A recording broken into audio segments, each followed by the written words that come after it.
PM Modi ने की video conferencing के जरिए की केदारनाथ पुल निर्माण कार्यों की समीक्षा।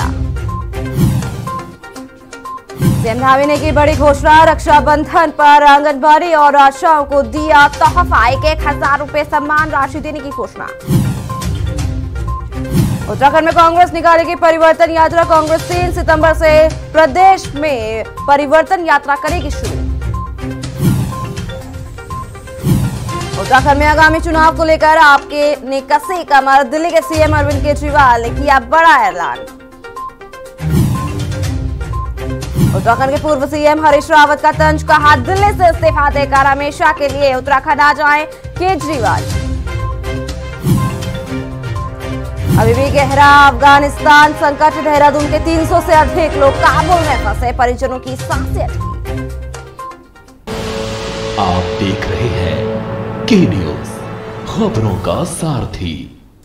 नमस्कार, स्वागत है आपका खबर उत्तराखंड में और मैं हूं आपके साथ सोनाली तोमर। खबर देहरादून से है, जहां प्रधानमंत्री नरेंद्र मोदी ने केदारनाथ पुल निर्माण कार्यों की वीडियो कॉन्फ्रेंसिंग के माध्यम से समीक्षा की। उन्होंने केदारनाथ पुल निर्माण कार्य में तेजी लाए जाने और वासु की ताल क्षेत्र के साथ ही आसपास के क्षेत्रों को भी नए लोकेशन के रूप में विकसित करने के निर्देश दिए हैं। मुख्यमंत्री पुष्कर सिंह धामी ने केदारपुरी में फेज 2 के 113.92 करोड़ के प्रोजेक्ट का शिलान्यास करने के लिए प्रधानमंत्री मोदी से समय देने का आग्रह किया। इस संबंध में प्रधानमंत्री मोदी ने शीघ्र समय निर्धारण हेतु आश्वासन भी दिया है।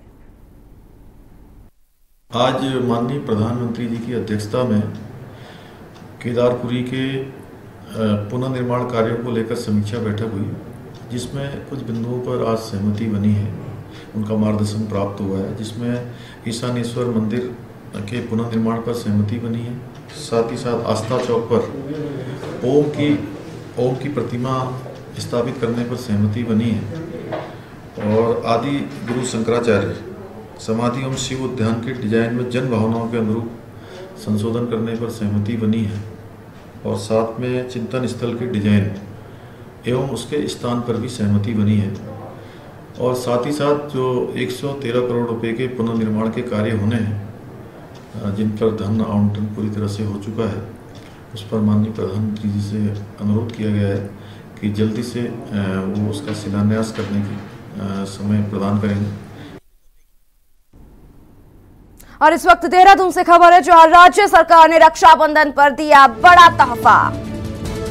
देहरादून से आपको खबर दिखा रहे हैं, जहां बड़ा तोहफा दिया गया है। आंगनबाड़ी और आशाओं को तोहफा दिया है बड़ा। आपको बता दें कि सरकार ने 1,000 रुपए सम्मान राशि देने की घोषणा की है। 45,000 आंगनबाड़ी और आशाओं को मिलेगा लाभ। मुख्यमंत्री ने विभागीय अधिकारियों को निर्देश दिया है, बड़ा तोहफा दिया गया है। ये राज्य सरकार ने रक्षाबंधन पर बड़ा तोहफा दिया, आंगनबाड़ी और आशाओं को तोहफा दिया है। आपको बता दें कि 1,000 रुपए सम्मान राशि देने की घोषणा की है।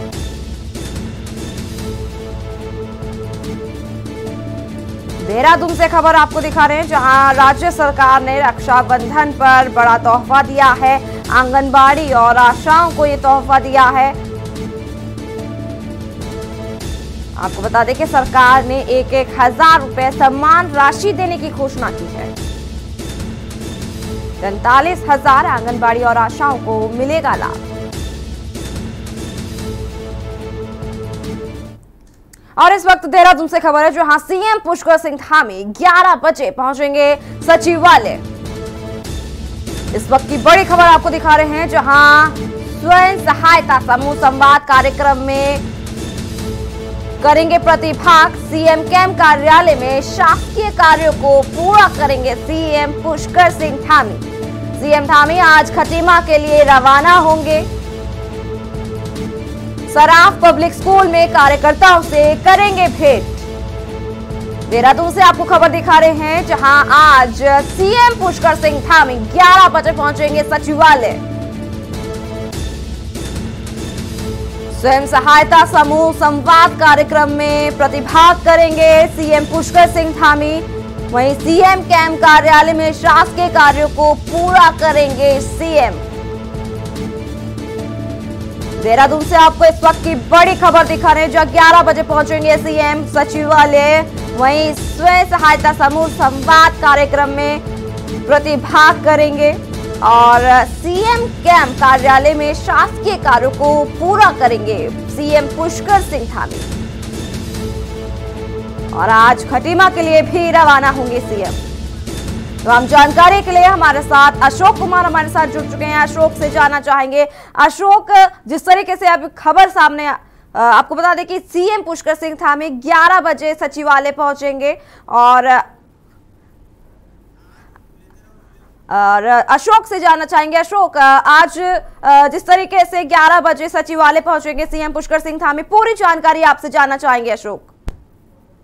बिल्कुल, देखिए सोनाली, मैं आपको यहाँ पर बताना चाहूंगा 11 बजे सीएम पुष्कर सिंह धामी सचिवालय पहुंचेंगे, जहां पर स्वयं सहायता समूह संवाद कार्यक्रम में सीएम प्रतिभाग करने वाले हैं। और इस दौरान संवाद कार्यक्रम के दौरान इसमें जानकारी भी लेंगे और समीक्षा भी करेंगे, क्योंकि हाल ही में जिस तरह से स्वयं सहायता समूह के अंतर्गत टेक होम राशन की जो व्यवस्था है वो जो इस समय चल रही है उसको लेकर कहीं ना कहीं प्रदेश में बवाल इस समय कह सकते हैं मचा हुआ है।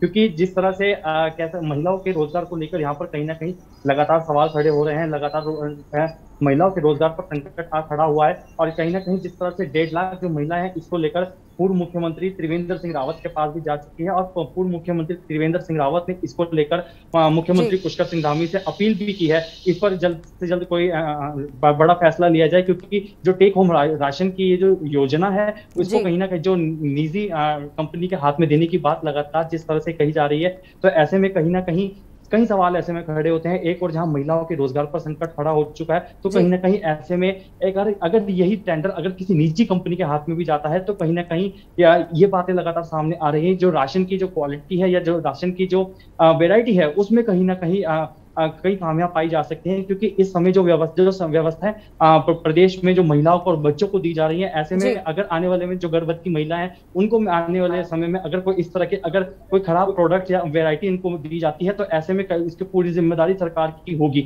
तो इसी को लेकर आज जो संवाद होने जा रहा है कि क्या ये टेंडर निजी कंपनी के हाथ में दिया जाना चाहिए या नहीं, इसको लेकर आज यहाँ पर संवाद होने जा रहा है। हालांकि इससे पहले स्वयं सहायता समूह की जो महिलाएं हैं उन्होंने सचिवालय कूच किया था और इस कूच के दौरान उन्होंने यही मांग रखी है कि हमें रोजगार हमें वापस चाहिए। जो लगातार उनका जो ये प्रयास है लगातार जारी है सरकार के खिलाफ। हाल ही में सचिवालय जिस तरह से कूच किया, त्रिवेंद्र सिंह रावत भी पुष्कर सिंह धामी से मिल चुके हैं। अब आज संवाद के बाद ही पता चल पाएगा कि आगे क्या रहने वाला है और आज मुख्यमंत्री पुष्कर सिंह धामी क्या इस पर अपना फैसला लेंगे। जी अशोक, खबरें ये भी सामने आ रही है कि आज सीएम पुष्कर सिंह धामी जो है सर्राफ पब्लिक स्कूल में कार्यकर्ताओं से भी भेंट करेंगे। अशोक, बिल्कुल, 2 बजे के आसपास मुख्यमंत्री पुष्कर सिंह धामी खटीमा उधम सिंह नगर के लिए रवाना होंगे और जहाँ एक निजी स्कूल में प्रतिनिधियों और कार्यकर्ताओं से भेंट करेंगे और उस भेंट के दौरान कार्यकर्ताओं में एक उत्साह, एक जोश पैदा करेंगे। क्योंकि इस समय जैसे अगर हम यहाँ पर बात करें राष्ट्रीय स्वयं जो इस समय चल रहा है, राष्ट्रीय स्वयंसेवक अभियान जो इस समय प्रदेश भर में चल रहा है, उसको लेकर भी कहीं ना कहीं वो जानेंगे, यहाँ पर युवाओं से जानेंगे, युवाओं के अंदर एक नया उत्साह पैदा करेंगे, एक नया जोश पैदा करेंगे। क्योंकि जिस तरह से लगातार जब से पुष्कर सिंह धामी ने एक कमान संभाली है मुख्यमंत्री पद की, तब से युवाओं में एक जोश भरने का काम वो लगातार करते आए हैं और यही काम आज वो कार्यकर्ताओं के साथ और प्रतिनिधियों के साथ मिलकर करने वाले हैं। और आगामी जिस तरह से 2022 में विधानसभा चुनाव होने हैं उसको लेकर किस तरह से एक पूरी विपक्ष के खिलाफ रणनीति बनाई जाए और क्या कुछ सुझाव रहेंगे और ऐसे में खटीमा क्षेत्र के लिए क्या कुछ खामियां वहां पर इस समय है और वहां के जो स्थानीय निवासी हैं वो भी यहाँ पर अपनी बातों को मुख्यमंत्री के समक्ष रखेंगे और मुख्यमंत्री भी पूरा इनका प्रयास रहेगा कि उनकी समस्या को समाधान किया जाए। जी अशोक, सीएम पुष्कर सिंह धामी जो है 11 बजे सचिवालय पहुंचेंगे, उनके स्वागत के लिए क्या कुछ तैयारी की गई है? अशोक, क्या आप हमें सुन पा रहे हैं? जी सोनाली, जी अशोक, आपसे जानना चाहेंगे कि सीएम पुष्कर सिंह धामी 11 बजे सचिवालय पहुंचेंगे, उनके लिए उनके स्वागत के लिए क्या कुछ तैयारी कर ली है? अशोक, आपसे जानना चाहेंगे।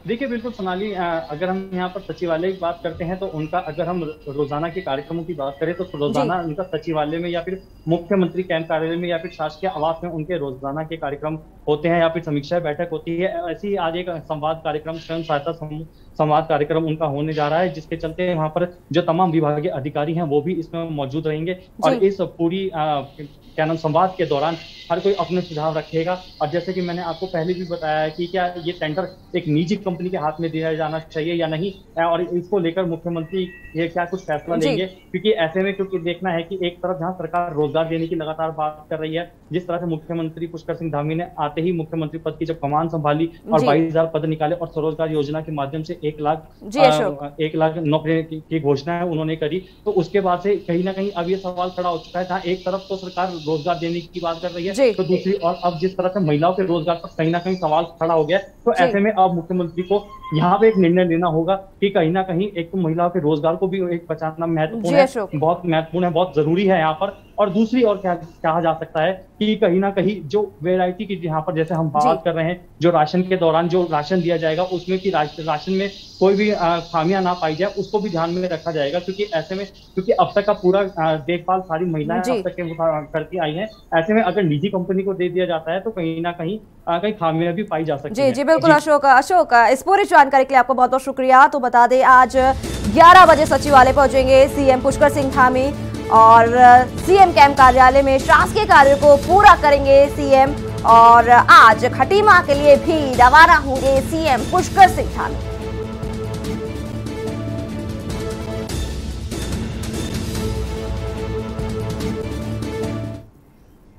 और इस वक्त देहरादून से एक और बड़ी खबर है, जहां उत्तराखंड में कांग्रेस निकालेगी परिवर्तन यात्रा। कांग्रेस 3 सितंबर से प्रदेश में परिवर्तन यात्रा शुरू करेगी। खटीमा से शुरू होगी कांग्रेस की परिवर्तन यात्रा। आपको बता दें कि 6 सितंबर को रुद्रपुर में होगा परिवर्तन यात्रा का समापन। देहरादून से आपको खबर दिखा रहे हैं, जो उत्तराखंड में कांग्रेस परिवर्तन यात्रा निकालेगी और काफी ज्यादा अहम यात्रा ये मानी जा रही है। कांग्रेस 3 सितंबर से प्रदेश में परिवर्तन यात्रा निकालना शुरू करेगी। वहीं खटीमा से शुरू होगी ये कांग्रेस की परिवर्तन यात्रा और 6 सितंबर को रुद्रपुर में होगा परिवर्तन यात्रा का समापन। देहरादून से खबर आपको दिखा रहे हैं, जहां उत्तराखंड में कांग्रेस परिवर्तन यात्रा निकालेगी। वहीं 3 सितंबर से प्रदेश में परिवर्तन यात्रा शुरू करेगी कांग्रेस, और आपको बता दें कि 6 सितंबर को रुद्रपुर में इसका समापन भी किया जाएगा। खटीमा से ये शुरू होगी और रुद्रपुर में जाकर इसका समापन होगा। तमाम जानकारी के लिए हमारे साथ अंकित काला हमारे संवाददाता हमारे साथ जुड़ चुके हैं। अंकित, आपसे जानना चाहेंगे कि खबर अब सामने आ रही है कि कांग्रेस अब परिवर्तन यात्रा निकालेगी, पूरी जानकारी आपसे जानना चाहेंगे अंकित। देखिए सोनाली, कांग्रेस की एक महत्वपूर्ण बैठक हुई थी ऋषिकेश में, एक मंथन शिविर हुआ था। उस मंथन शिविर में ये निर्णय लिया गया था कि राज्य सरकार के खिलाफ एक कांग्रेस पार्टी राज्य के विभिन्न जनपदों में परिवर्तन यात्रा निकालेगी। इस परिवर्तन यात्रा में कांग्रेस पार्टी जो राज्य सरकार और केंद्र सरकार की जो विफलताएं हैं, मसलन चाहे वो बेरोजगारी से जुड़ा हुआ मुद्दा हो, चाहे वो फिर महंगाई से जुड़ा हुआ मुद्दा हो या अन्य बिंदुओं से जुड़ा हुआ मुद्दा हो, तो इन सब बिंदुओं को लेकर के वो एक परिवर्तन यात्रा निकालेगी और जनता से कहीं ना कहीं जनता के समक्ष सरकार की जो असल तस्वीर है उसको लाने की कोशिश करेगी। तो इसी के उद्देश्य से एक परिवर्तन यात्रा प्रथम चरण में निकाली जा रही है। सोनाली, दिल्ली में कांग्रेस के जो शीर्ष नेता हैं उनकी बैठक कल देर शाम तक हुई थी, और जिसमें कि कांग्रेस के प्रदेश प्रभारी देवेंद्र यादव थे, नेता प्रतिपक्ष प्रीतम सिंह थे, इसके अलावा प्रदेश अध्यक्ष गणेश गोदियाल थे। तो इन सभी नेताओं ने राज्य की मौजूदा जो परिस्थितियां हैं इसको लेकर के मंथन किया है। ऋषिकेश में जो मंथन शिविर हुआ उसकी समीक्षा की गई है और फैसला ये लिया है कि 3 सितंबर से कांग्रेस प्रथम चरण में परिवर्तन यात्रा को निकालेगी, उसके बाद फिर इसके अन्य चरण भी आएंगे और इसके माध्यम से कहीं ना कहीं कार्यकर्ताओं में जोश बढ़ने का काम कांग्रेस पार्टी के शीर्ष नेता करेंगे। इसके अलावा जो केंद्र और राज्य सरकार की जो विफलताएं होंगी उसको जनता तक पहुंचाने का प्रयास करेंगे और कहीं ना कहीं इस परिवर्तन यात्रा के माध्यम से कांग्रेस पार्टी जनता से अपील करेगी सोनाली की राज्य में एक परिवर्तन लाया जाए और जो राज्य का विकास है चाहे वो देश का विकास है उसमें कांग्रेस की भागीदारी को सुनिश्चित किया जाए, यानी कि कांग्रेस की सरकार को लाया जाए। इस तरीके की अपील कांग्रेस पार्टी के नेता करते हुए नजर आएंगे। तो 3 सितंबर को एक कांग्रेस की जो परिवर्तन यात्रा है जिसका प्रारंभ या कहें कि शुभारंभ खटीमा से होने वाला है। यहाँ पे जो उत्तराखंड के जो राज्य आंदोलनकारी है, जो कि शहीद राज्य आंदोलनकारी है, उनको नमन किया जाएगा, उनकी प्रतिमा पर माल्यार्पण किया जाएगा और उसके बाद फिर इस यात्रा का शुभारंभ किया जाएगा जो कि 6 तारीख को रुद्रपुर में समापन होगी। तो प्रथम चरण की ये तारीख सोनाली घोषित कर दी गई है कांग्रेस पार्टी की तरफ से और देखना होगा कि आने वाले समय में चुनाव में कांग्रेस पार्टी को इसका कितना फायदा मिलता है। लेकिन आने वाले समय में कांग्रेस पार्टी इस तरीके से 3 से 4 परिवर्तन यात्राएं पूरे प्रदेश भर में निकालने जा रही है। जी अंकित, ये जो यात्रा है काफी ज्यादा अहम यात्रा मानी जा रही है और इसका कनेक्शन कहीं ना कहीं 2022 विधानसभा चुनाव से जोड़ा जा रहा है। अंकित, बिल्कुल सोनाली, इसलिए अगर आप इसके परिवर्तन यात्रा को ही अगर आप इसके नाम से देखें तो नाम में ही लिखा है कि परिवर्तन यानी कि जो मौजूदा परिस्थितियां हैं उसको परिवर्तित करके आप 2022 में कांग्रेस की सरकार को लाए।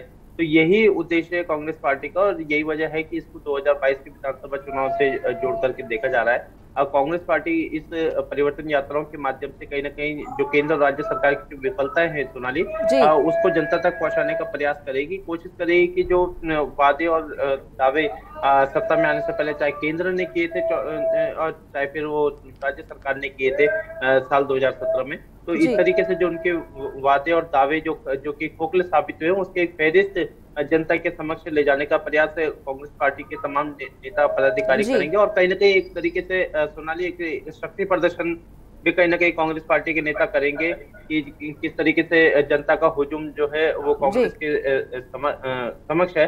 तो ऐसे इन सब उद्देश्यों को लेकर के कांग्रेस पार्टी ने निर्णय लिया है कि 3 तारीख से हम ये परिवर्तन यात्रा का प्रथम चरण शुरू करेंगे और इसके बाद फिर जब ये समापन हो जाएगा तो इसके बाद फिर और भी जो परिवर्तन यात्रा है उसको भी निकाला जाएगा और कहीं ना कहीं आने वाले समय के 2022 का जो विधानसभा का चुनाव होना है उसके परिप्रेक्ष्य में पूरी ये जो तैयारी है वो कांग्रेस पार्टी की देखी जा रही है। जी अंकित, आप हमारे साथ बने रहिए। आपको बता दें कि खटीमा से शुरू होगी कांग्रेस की परिवर्तन यात्रा। आपको बता दें कि 3 सितंबर से शुरू होगी और 6 सितंबर को परिवर्तन यात्रा का समापन किया जाएगा।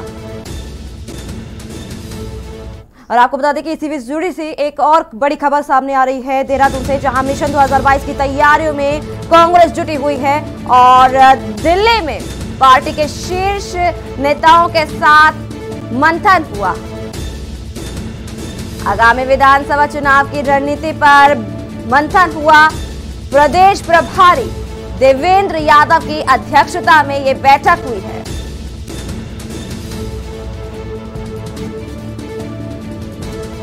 देहरादून से खबर आपको दिखा रहे हैं, जहां मिशन 2022 की तैयारियों में कांग्रेस जुटी हुई है और दिल्ली में पार्टी के शीर्ष नेताओं के साथ मंथन हुआ। तमाम जानकारी के लिए हमारे साथ मौजूद है अंकित काला। अंकित, आपसे जानना चाहेंगे कि अब दिल्ली में पार्टी के शीर्ष नेताओं के साथ मंथन भी हुआ है, तमाम जानकारी आपसे जानना चाहेंगे अंकित। देखिए सोनाली, उत्तराखंड में 2022 का विधानसभा चुनाव होना है और ऐसे में कांग्रेस पार्टी अपनी ओर से पूरी तैयारी करना चाह रही है और तैयारी में जुटी हुई है। तो इसी को देखते हुए कांग्रेस पार्टी के तमाम जो शीर्ष नेता हैं, चाहे उसमें प्रदेश अध्यक्ष हैं, चाहे उसमें फिर नेता प्रतिपक्ष हैं या फिर प्रदेश प्रभारी हैं, ये सभी नेताओं की एक महत्वपूर्ण बैठक हुई है और इसमें कांग्रेस की जो सह प्रभारी हैं वो भी इस बैठक में उपस्थित थी सोनाली। और इस बैठक का मुख्य उद्देश्य यही था कि किस तरीके से 2022 के विधानसभा चुनाव की जो रणनीति है वो उस पर मंथन किया जा सके, उसको किस तरीके से धरातल पर उतारा जाएगा, कांग्रेस के जो कार्यकर्ता हैं उनको किस तरीके से उन पर जो है जोश भरा जाएगा। तो इन सब विषयों को लेकर के एक चर्चा की गई। इसके साथ ही साथ जो परिवर्तन यात्रा निकाली जानी है सोनाली, उसके प्रथम चरण की भी तारीख का ऐलान इस बैठक में किया गया है। तो कुल मिलाकर के काफी महत्वपूर्ण ये बैठक मानी जा रही है सोनाली। और आने वाले समय में कांग्रेस पार्टी का दावा ये है कि कांग्रेस कहीं ना कहीं सत्ता में वापसी करेगी जो 2022 का विधानसभा का चुनाव है और इसी से ही जुड़ी हुई ये महत्वपूर्ण बैठक है। और इस तमाम बैठकों में राज्य की जो सियासत है, जो परिस्थितियां हैं, उस पर मंथन किया गया है। परिवर्तन यात्रा निकाली जानी है, उसकी तारीख की घोषणा की गई है। इसके साथ ही साथ किस तरीके से कार्यकर्ताओं में जोश भरा जाएगा, कितनी संख्या में जो परिवर्तन यात्रा में भीड़ जुटाने के जो लक्ष्य है, उन सब विषयों को लेकर के ये महत्वपूर्ण बैठक दिल्ली में संपन्न हुई है। सोनाली जी अंकित, इस पूरी जानकारी के लिए आपका बहुत बहुत शुक्रिया। आपको बता दें कि आगामी विधानसभा चुनाव को लेकर के कांग्रेस की तैयारियां एकजुट में लगी हुई हैं। प्रदेश प्रभारी मिशन 2022 की तैयारियों में जुटी हुई है कांग्रेस। देहरादून से आपको खबर दिखा रहे हैं, जहां अब दिल्ली में पार्टी के शीर्ष नेताओं के साथ मंथन हुआ और आगामी विधानसभा चुनाव की रणनीति पर ये मंथन हुआ है। और यहां रुकेंगे एक छोटे से ब्रेक के लिए। आप देख रहे हैं के न्यूज, खबरों का सारथी। जुबान के लिए उड़ चला गैरों की जमीन पर, खुशबू अपने पन की ढूंढता औरों की जमीन पर, मेरी माटी की ये जुबान, मेरी माटी की ये जुबान है मुझसे दूर मीलों दूर, पर ये दिल है कि चख रहा है उन्हीं अल्फाजों का नूर नूर और नूर। दूर कितना भी जाओ, इस जुबान से दूर ना जा पाओगे। विमल, बोलो जुबान केसरी।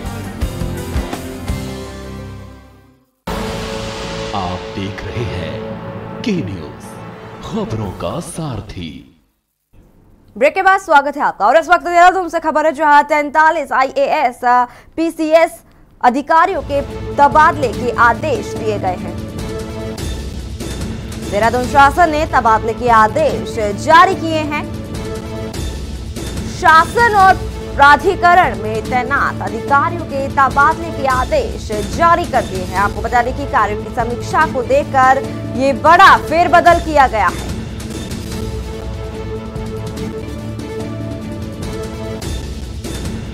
मछली शहर के कोरहा गांव की ये पूरी घटना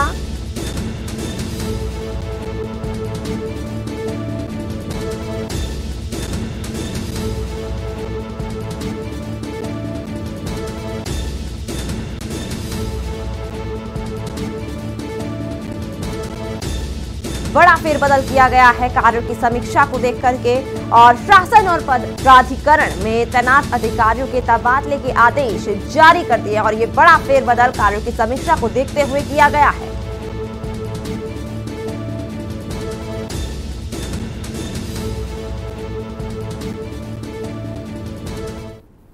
हाईकोर्ट ने MKPG कॉलेज देहरादून के प्रकरण में 45 लाख के गबन मामले में जांच न करने के खिलाफ दायर अवमानना याचिका पर सुनवाई करते हुए हाईकोर्ट ने उच्च शिक्षा मंत्री राधा रतूड़ी को नोटिस जारी कर मामले की जांच कर दोषियों के खिलाफ उचित कार्यवाही करने का आदेश जारी किए हैं। मामले के अनुसार MKPG कॉलेज को विश्वविद्यालय अनुदान आयोग से 45 लाख रुपए की धनराशि 2012 में मिली थी, जिसमें कई ऑडिट रिपोर्ट ने गबन का आदेश जताया था।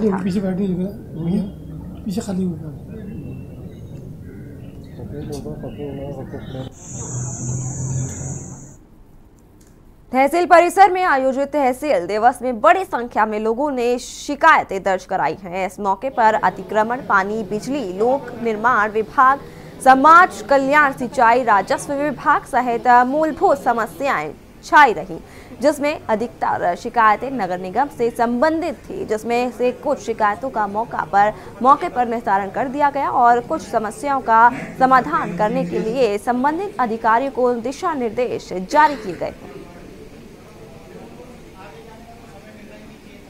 दिवस का आयोजन किया गया है। समस्त जिला स्तरीय अधिकारी यहाँ पर उपस्थित थे।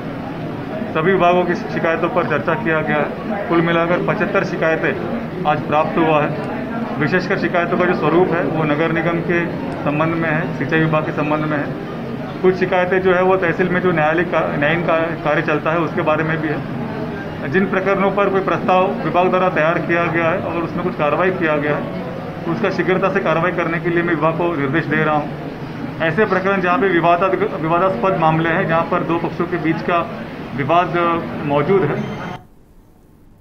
खबर ऋषिकेश से है, जहां जन आशीर्वाद यात्रा के कार्यक्रम में विधानसभा अध्यक्ष प्रेमचंद अग्रवाल ने बीजेपी महिलाओं के साथ गढ़वाली डांस किया, जिसका वीडियो सोशल मीडिया पर तेजी से वायरल हो रहा है। बता दें कि केंद्रीय राज्य मंत्री अजय भट्ट की जन आशीर्वाद यात्रा ऋषिकेश पहुंची, जहां आशीर्वाद यात्रा को लेकर बीजेपी कार्यकर्ताओं में काफी उत्साह देखने को मिला। कार्यक्रम में पहुंचे विधानसभा अध्यक्ष प्रेमचंद अग्रवाल ने बीजेपी महिला कार्यकर्ता के उत्साह को देखते हुए उनके साथ गढ़वाली गाने पर गढ़वाली डांस किया, जिसका एक वीडियो फेसबुक पर वायरल हो रहा है।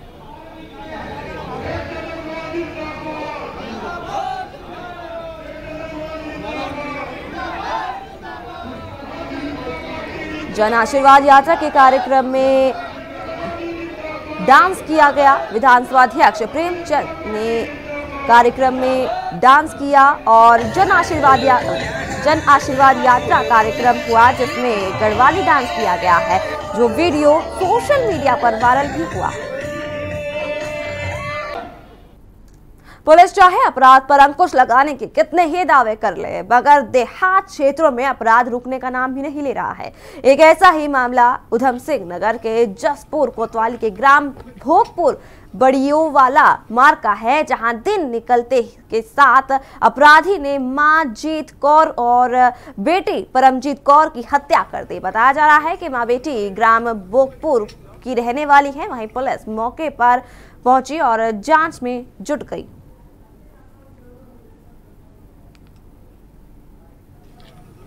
यहाँ पे जो है थाना पुलिस को सूचना मिली थी, दो लोगों की हत्या कर दी गई।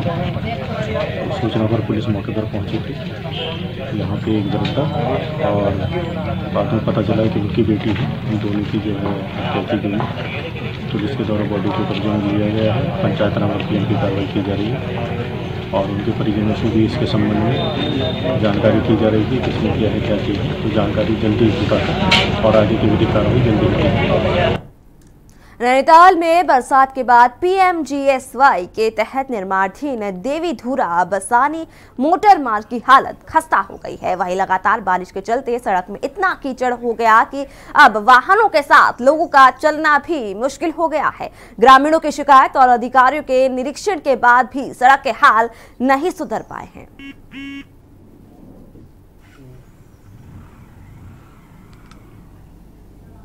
देवीधुरा पापड़ी जो मोटर मार्ग है, विभाग की लापरवाही के चलते इस मोटर मार्ग में स्कूल के जाने के बच्चों का, ऑफिस के जो लोग जाते हैं, गांव के ग्रामीण के लोग जो जाते हैं, वो आज रास्ता विभाग की गलती कारण पैदल चलने लायक नहीं रह गया है, जिसका खामियाजा आज हम सबको भुगतना पड़ रहा है। यदि विभाग समय पे नहीं चेता तो हमको सड़क पे उतर का आंदोलन इस विभाग के खिलाफ करना पड़ेगा। खबर उत्तराखंड में फिलहाल इतना ही। बाकी की तमाम खबरों को जानने के लिए आप देखते रहिए के न्यूज इंडिया।